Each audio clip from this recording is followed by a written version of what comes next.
Nous sommes à la découverte de Notre-Dame de Fatima avec les 3 petits bergers. Aux 3 petits bergers, la Vierge renouvelle son invitation de s'y présenter chaque 13 du mois au même lieu. Cette exhortation encore à prier pour l'humanité et leur fait voir l'enfer. Lucie, François et Ancin sont l'objet de moqueries par les incrédules. Le curé doute de la vérité de leur récit et le maire de la municipalité de Villa Nova de Urem, dont départ Fatima, cherche à les faire se rétracter. Le 13 août, retenus en prison, ils ne peuvent pas rejoindre la Cova da Iria.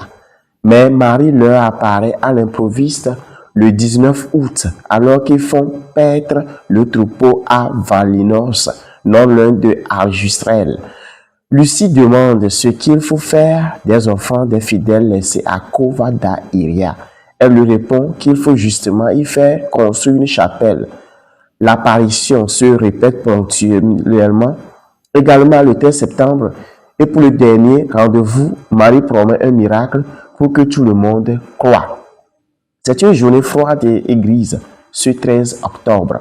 La pluie fouette sont 10 000 personnes, parmi lesquelles des journalistes, des photographes et la presse internationale. Je suis Notre-Dame du Rosaire, révèle la dame à Lucie. François est enceinte après l'apparition, à lieu de miracle promis. La danse du soleil. On peut fixer l'astre sans aucune difficulté. Il prend diverses couleurs, tourne autour de lui-même et semble se précipiter sur la terre.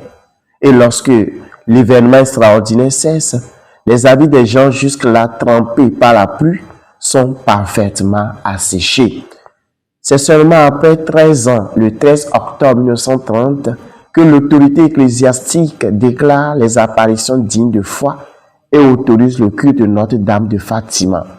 François meurt le 4 avril 1919 et enceinte le 20 février 1920. Le 17 juin 1921, Lucie fait son entrée chez les sœurs de Sainte Dorothée. Plus de 10 ans après ses vœux perpétuels, elle choisit d'entrer au monastère du Carmel de Coimbra. Elle meurt le 13 février 2005 à l'âge de 97 ans. François et enceinte sont béatifiés le 13 mai 2000 par Jean-Paul II et canonisés par le pape François le 13 mai 2017.